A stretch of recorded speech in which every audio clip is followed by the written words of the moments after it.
সংগ্রামী ছাত্র জনতা, আমরা জুলাইয়ের গণঅভ্যুত্থানের পরে একটি নতুন বাংলাদেশের স্বপ্ন দেখেছিলাম, কিন্তু দুঃখজনক ভাবে হলো সত্য, বিএনপি এবং তাদের অঙ্গ সংগঠনগুলো চাঁদাবাজি, সন্ত্রাস এবং খুনের মাধ্যমে সেই স্বপ্নকে আমাদের কাছ থেকে ছিনিয়ে নিয়েছে। আমরা স্পষ্ট করে বলতে চাই, মঞ্চে মিষ্টি ফুলঝুরি এবং বক্তব্য দিয়ে মানুষ আর প্রভাবিত হয় না। আমরা জানাতে চাই যে পলিসির কথা বলে, নতুন প্ল্যানের কথা বলে বাংলাদেশের মানুষকে বিভ্রান্ত করা হচ্ছে, মানুষ আর বিভ্রান্ত হবে না, বরং মানুষ কর্মের মাধ্যমে দেখতে চায় যে একটি দল কি কাজ করতে পারে। আমরা সেটি আজকে শেরপুরে দেখেছি। আমরা স্পষ্টভাবে এই আয়োজন থেকে বলে দিতে চাই, যদি আপনারা বাংলাদেশে রাজনীতি করতে চান তাহলে গণমানুষের যে আকাঙ্ক্ষার রাজনীতি, সেই রাজনীতি করতে হবে। খুনের রাজনীতি, যেই রাজনীতির সূচনা খুনি হাসিনা করে গিয়েছে, সেটি যদি আপনারা করতে থাকেন তাহলে অবশ্যই এর জবাব বাংলাদেশের মানুষ 12 তারিখে অবশ্যই দেবে।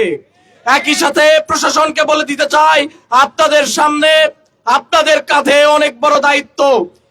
এই নির্বাচনকে সফল করার জন্য, যে আয়োজন করার জন্য যে দায়িত্ব আপনাদের উপরে আরোপিত হয়েছে, এই দায়িত্ব আপনারা কতটুকু পালন করতে পারবেন তা আজকে শেরপুরের ঘটনায় স্পষ্ট হয়ে গিয়েছে।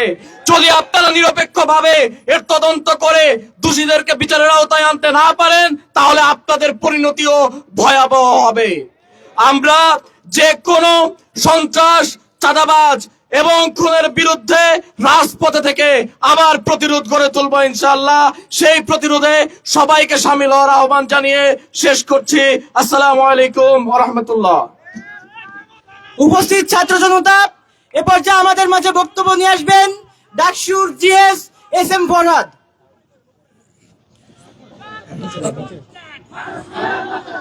আসসালামু আলাইকুম ওয়া রাহমাতুল্লাহ। সংগ্রামী বন্ধুগণ, 5 আগস্টের গণ অভ্যুত্থানের পর থেকে যখন আমরা ইতিবাচক প্রত্যাশা করছিলাম, বিএনপির ব্যাপারে আমি পার্সোনালি আশা করছিলাম বোধহয় তারা ভালো আচরণ করবে, কিন্তু লম্বা সময় জুড়ে দেখেছি তারা 2.5 শতাধিক মানুষকে, নিজেদের দলের মানুষকে তারা খুন করেছে। খুন তো করেছে, তারা এটাকে এন্টারটেইনমেন্ট পর্যায়ে নিয়ে গিয়েছে মোটামুটি। আমরা ভাবছিলাম জনাব তারেক রহমান যখন বাংলাদেশে এসে আই হ্যাভ এ প্ল্যান ঘোষণা দিলেন, সম্ভবত তার কাছে আলাদিনের চারাক আছে যেটা দিয়ে বিএনপি কে মোটামুটি চেঞ্জ করে ফেলবেন, এরকমটা আশা করছিলাম। কিন্তু আমরা দেখেছি তিনি আসার পরে মোটা দাগে কয়েকটি জিনিস যুক্ত হয়েছে। নাম্বার 1, কেউ যদি হত্যাকাণ্ড করে, চাঁদাবাজি করে, সেটি মিডিয়ায় আসতে পারে না। আর সংবাদপত্রে আসলে সেই সাংবাদিককে চাকরিচ্যুত করা হয়। তারা প্রত্যেকটা মিডিয়াকে হুমকি ধামকি দিয়ে পকেটে নিয়ে ফেলেছে মোটামুটি। আপনারা ঢাকা বিশ্ববিদ্যালয়ে চাঁদাবাজি ঘটনায় দেখেছেন, চাঁদাবাজি করার সময় হুমকি দেয়, আমরা তো সামনে ক্ষমতা আসবো, টাকা আমারে না দিয়ে কারে দিবা, সেই হুমকি তারা দেয়। সারা দেশে সেম হুমকি দিয়ে দিয়ে প্রত্যেকটা সংবাদপত্রকে তারা কন্ট্রোল করতে চায়। আপনারা দেখেছেন যুব দলের নেতা কর্মীরা যখন ঢাকায় পাথর মেরে একজনকে হত্যা করলো, সেই সংবাদ যখন যুগান্তরে আসলো, যুগান্তরে সেই সাংবাদিককে চাকরিচ্যুত করা হয়েছে কয়েকদিন পরে। এইভাবে করে প্রত্যেকটা পত্রিকাকে তারা হাতের মুঠোয় নিয়ে আসলো যাতে করে আমরা আর জানতে না পারি।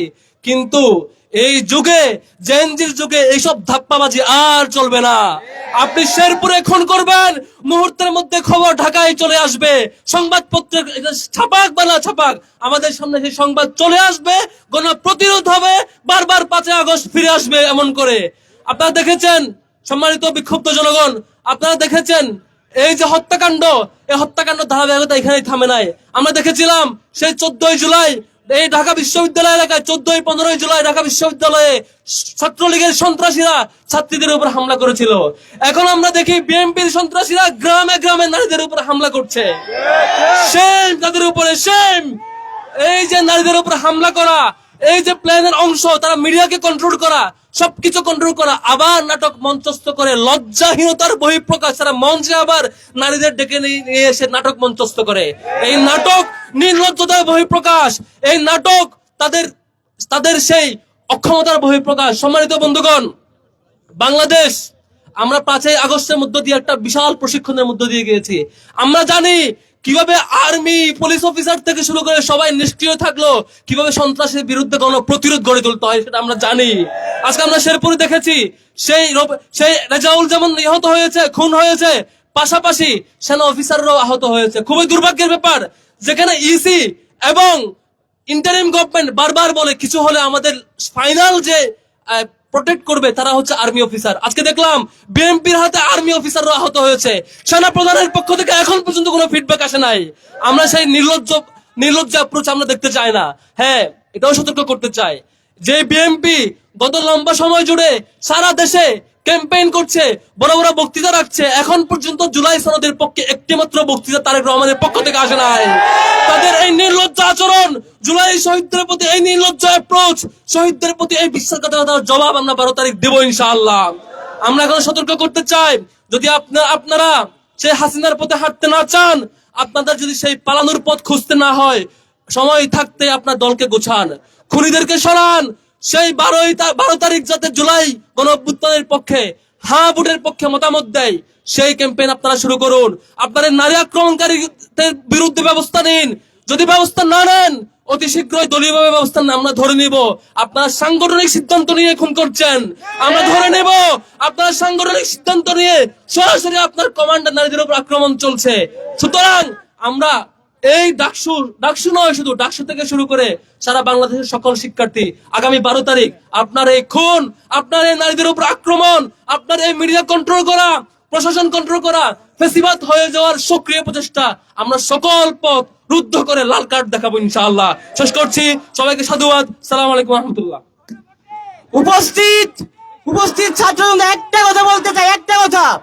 আমরা চেয়েছিলাম তারেক রহমানকে জিয়াউর রহমানের সন্তান হিসেবে পেতে, কিন্তু আমরা দেখতে পেয়েছি উনি চাঁদাবাজ, খুনি, নারী হেনস্থাকারীর পিতায় নিজেকে পরিচয় দিচ্ছেন। উনি চাঁদাবাজদের ভাই হিসেবে নিজের পরিচয় করিয়ে দিচ্ছেন কাজের মাধ্যমে। উনি প্ল্যানের কথা বলেছিলেন, কিন্তু প্ল্যানটা আসলে কেটে বলেছিলেন না। উনি চাঁদাবাজি করিয়ে, উনি মানুষ খুন করিয়ে, উনি প্রতিনিয়ত নারীদের উপর আক্রমণ করিয়ে উনার প্ল্যানের সেই অংশ কাজের মাধ্যমে প্রমাণ দিয়ে যাচ্ছেন। আমরা ছাত্র জনতা হুঁশিয়ার করে বলে দিতে চাই, যদি আপনার এই ধরনের কার্যক্রম, আপনার এই পেশি শক্তি, আপনি যদি মনে করেন আপনার দেশের সবচেয়ে সর্ববৃহৎ দল, আপনার হাতে মিডিয়া আছে, আপনার হাতে আমলা আছে, প্রশাসন আছে, আপনি টিকে যাবেন, আপনি কখনোই আপনি ভুলের মধ্যে আছেন। আপনার সেই ভুল খুব শীঘ্রই ভেঙে যাবে। এই পর্যায়ে আপনাদের মাঝে বক্তব্য নিয়ে আসার জন্য অনুরোধ করব ডাকসুর ভিপি জনাব সাদিক কায়েম।